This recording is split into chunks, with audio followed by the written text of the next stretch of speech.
Hello everyone, स्वागत है आपका इस प्यारे से यूट्यूब चैनल पे। मेरा नाम है शौर और मैं बीएससी नर्सिंग का स्टूडेंट हूँ।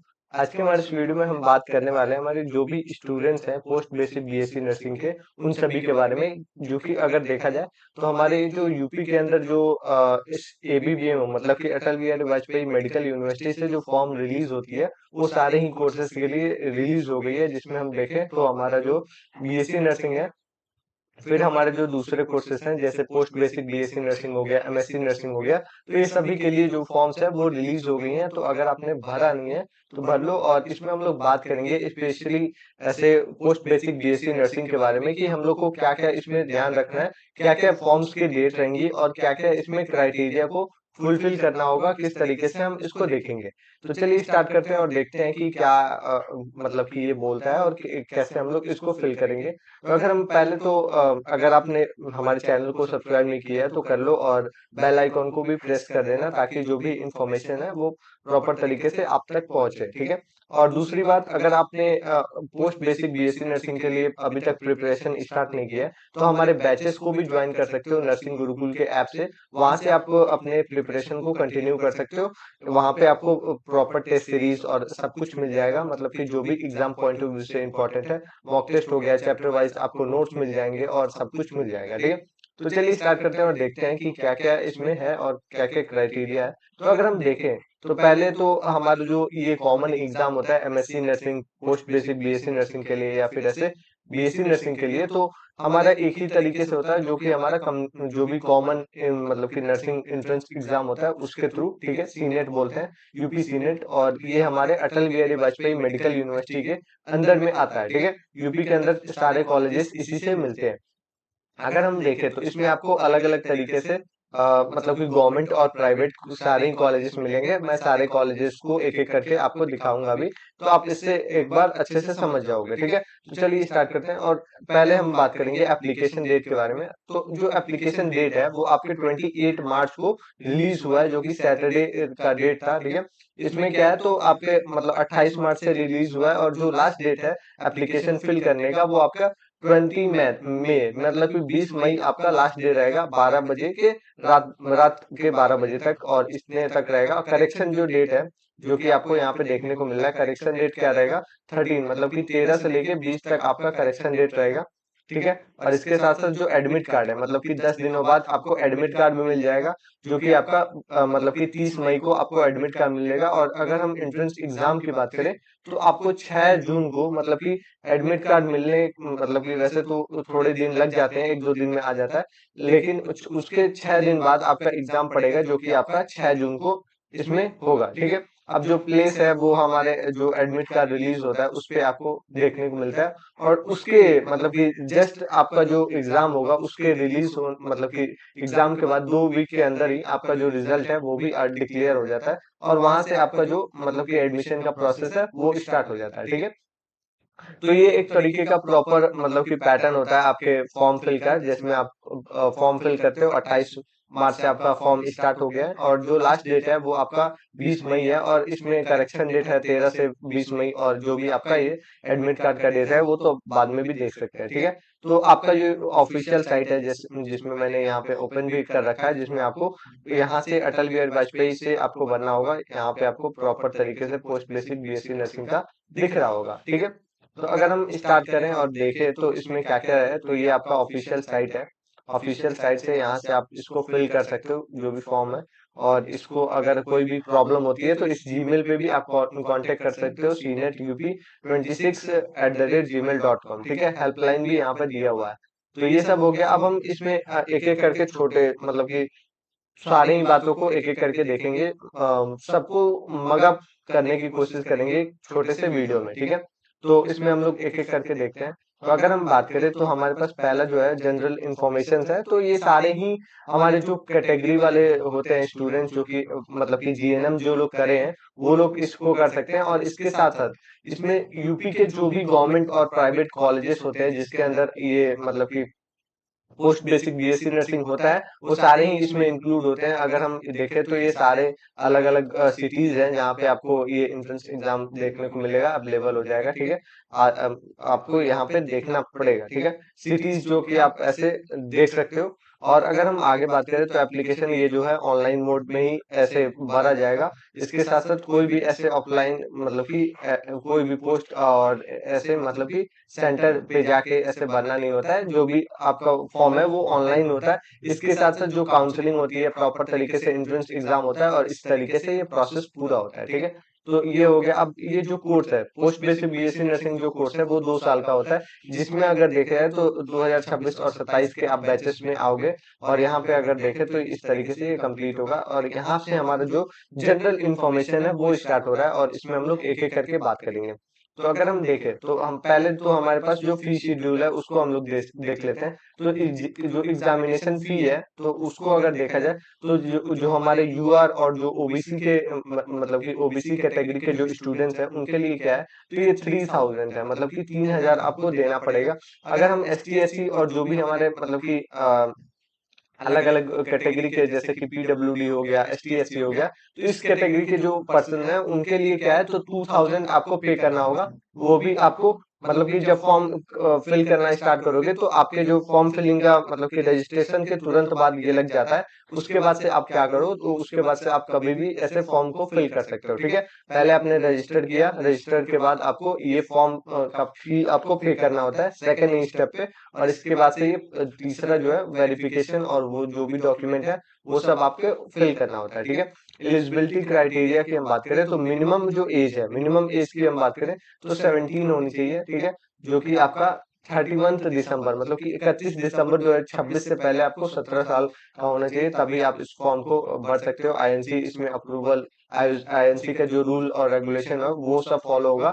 जैसे कि हमारा जो मतलब कि प्रॉपर तरीके से कैंडिडेट है वो क्लास 11th और 12th, सॉरी 10th और 12th पास होना चाहिए प्रॉपर तरीके से, और जो भी इसका मार्क्स है वो मार्कशीट भी वैसे देखा जाता है। ठीक है, और इसमें अगर देखें तो सबसे मेन ये होता है कि जो आपका आरएन और आरएमआईडी है, मतलब कि जीएनएम अगर आपने किया है तो जीएनएम करने के बाद आपको ऐसे 6 मंथ के बाद मिलता है या 6 मंथ के अंदर ही मिल जाता है आरएनआईडी, मतलब कि रजिस्टर्ड नर्स या फिर रजिस्टर्ड मीड मतलब मिड वाइफ आपको आईडी मिलती है, जो कि आपके स्टेट नर्सिंग काउंसिल से मिल सकता है या फिर जीएनएम सॉरी आईएनसी से मिलता है, मतलब कि इंडियन नर्सिंग काउंसिल से मिलता है। तो ये जो है आपके आईडी अगर है तो वो आप फिल कर पाओगे। अगर अदरवाइज अगर आपको अभी तक नहीं मिला है तो आप इसको फिल नहीं कर पाओगे, क्योंकि आपका अभी 1 साल का वैसे मतलब कि अगर सही टाइम पे अगर मिला ही नहीं है तो आप फॉर्म को आगे बढ़ा ही नहीं पाओगे। ठीक है, तो अगर हम मेल कैंडिडेट की बात करें तो ये जो भी मतलब कि जो भी आपके स्टेट नर्सिंग काउंसिल है उसके द्वारा ये रजिस्टर करेंगे और सारे ही कोर्सेज के लिए भर सकते हैं, जैसे ओटी टेक्नीशियन हो गया, ऑप्थोथेल्मिक हो गया, फिर आपके लेप्रोसी नर्सिंग हो गया, टीबी नर्सिंग हो गया, साइकेट्रिक नर्सिंग हो गया, ये अलग अलग जो भी कोर्सेज हैं उसके लिए आप भर सकते हो। ठीक है, मेल पर्सन है। ठीक है, और इसके साथ साथ कलर ब्लाइंड जो कैंडिडेट है उनके लिए भी ऐसे दूसरे कोर्सेज होते हैं, तो वो सब भी आप इसमें देखोगे तो वो सब तो बात की बात है। ठीक है, अब हम इसमें आगे बात करेंगे तो हम ये सब कैटेगरीज वाले जो बात है वो सब देख लेते हैं एक बार। आईएनसी अप्रूव होना चाहिए। जो भी आपका कोर्स हुआ है मतलब कि जीएनएम आप अगर आपने किया है तो या तो वो स्टेट नर्सिंग काउंसिल से एफिलिएटेड होना चाहिए या फिर इंडियन नर्सिंग काउंसिल से, सो दैट आपका जो आरएन और आरएमआईडी है वो आपको प्रॉपर मिला हो और वो आप उसमें फॉर्म में फिल कर सको। तो यही सब आपको बताया जा रहा है यहाँ पे। जो मतलब कि देखा जाए तो जो मतलब कि स्पेशल जो भी उनका प्रॉब्लम है उसके अकॉर्डिंग है।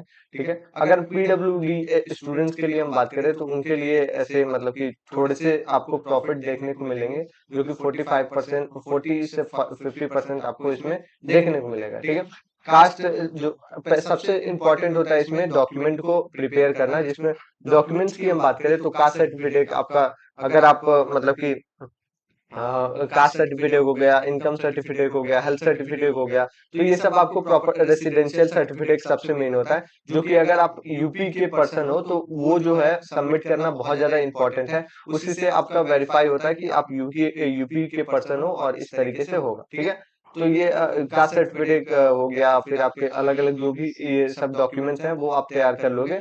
मतलब कि ओबीसी कैटेगरी के हो तो ये सब ऐसे तो इश्यू होने नहीं चाहिए। ठीक है, तो ये सब हो गया।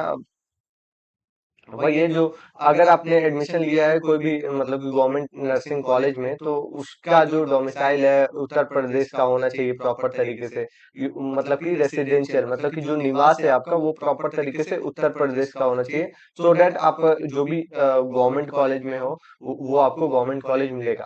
अगर हम देखें तो अदर स्टेट, मतलब कि दूसरे जो स्टेट से आते हैं, जैसे कि बिहार के कुछ स्टूडेंट रहते हैं, कुछ मतलब कि राजस्थान के हो गए, या फिर अलग अलग जगह से जो स्टूडेंट्स आते हैं, तो उनको गवर्नमेंट कॉलेज यहाँ पे नहीं मिलता है। ठीक है, गवर्नमेंट कॉलेज नहीं मिलता है, उनको प्राइवेट कॉलेज मिल सकता है, बस गवर्नमेंट नहीं मिलता है। और कोई भी ऐसे स्कॉलरशिप और ये सब के फॉर्म्स भी ज्यादातर नहीं भरे जाते हैं। ठीक है, तो ये एक चीज है जो कि यहाँ पे आपको देखने को मिल रहा है कि जो मतलब कि कैंडिडेट है उसको उसके पास डोमिसाइल होना चाहिए यूपी का।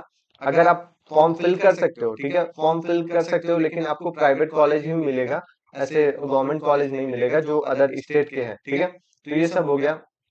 अब हम आगे बात करेंगे, तो इसमें मैं जल्दी जल्दी मगअप कर रहा हूँ, तो जो जो मेन पॉइंट्स है उसी को हम देख रहे हैं। ठीक है, तो इसमें आईडी वाईडी आपको ये सब तो कर ही लोगे। अब इसमें क्या कैसे कैसे स्टेप्स होते हैं, तो पहले हमारा रजिस्ट्रेशन फॉर्म होता है। ठीक है, आप रजिस्टर करते हो, रजिस्टर में क्या है, तो आप नॉर्मल सा अपना नाम और ये जो भी एड्रेस है, फादर नेम हो गया, नेम हो गया, जीमेल हो गया, आप पासवर्ड क्रिएट करते हो और देन आप पे करते हो। ठीक है, पे करने के बाद आप दोबारा लॉगिन करते हो और रजिस्टर करते हो और फॉर्म को फिल करना स्टार्ट करते हो। इसमें पहला जो स्टेप होता है उसमें आप मतलब कि पर्सनल जो इन्फॉर्मेशन है वो फिल करते हो। देन आप क्या करते हो, तो एड्रेस फिल करते हो।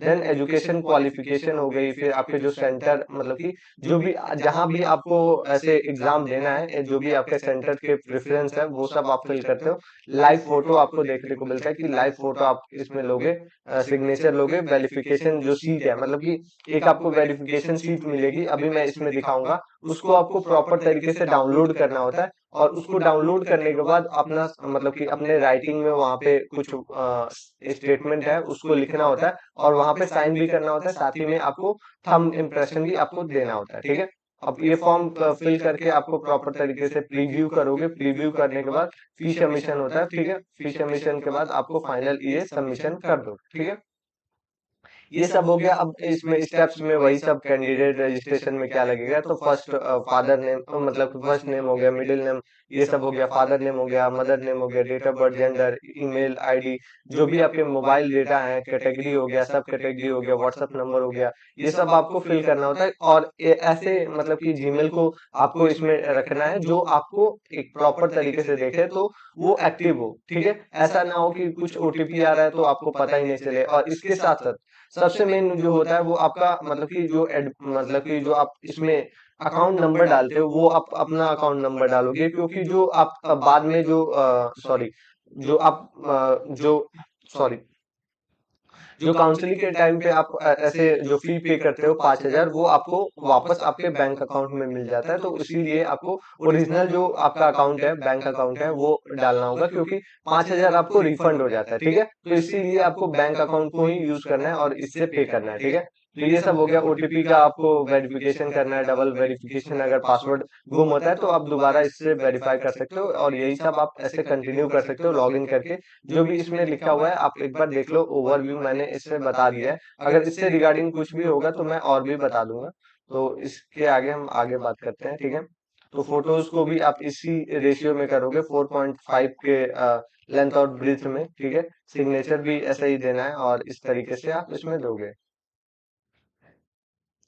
फाइनल सबमिशन हो जाएगा। अब हम बात करेंगे एडमिट कार्ड की। तो एडमिट कार्ड जो है वो आपके फॉर्म फिल के मतलब कि 1-2 हफ्ते बाद आ जाता है, जिसमें हम देखें तो इसमें आपको 6 मतलब कि आपको 30 तक देखने को मिल रहा है। ठीक है, 30 मतलब कि 30 से लेके 6 के बीच में कभी भी आ जाएगा। तो इस तरीके से होगा, एडमिट कार्ड की तो कोई इश्यू नहीं है। जो एग्जाम डेट है, एग्जाम डेट की हम बात कर लेते हैं, जो कि आपका 6 जून होगा। ठीक है, 11 AM से लेके 1:20 मतलब कि पीएम तक होगा, जो कि आपको 140 मिनट का ये एग्जाम होगा। एडमिट कार्ड मैंडेटरी होता है, मेंशन होना चाहिए प्रॉपर तरीके से।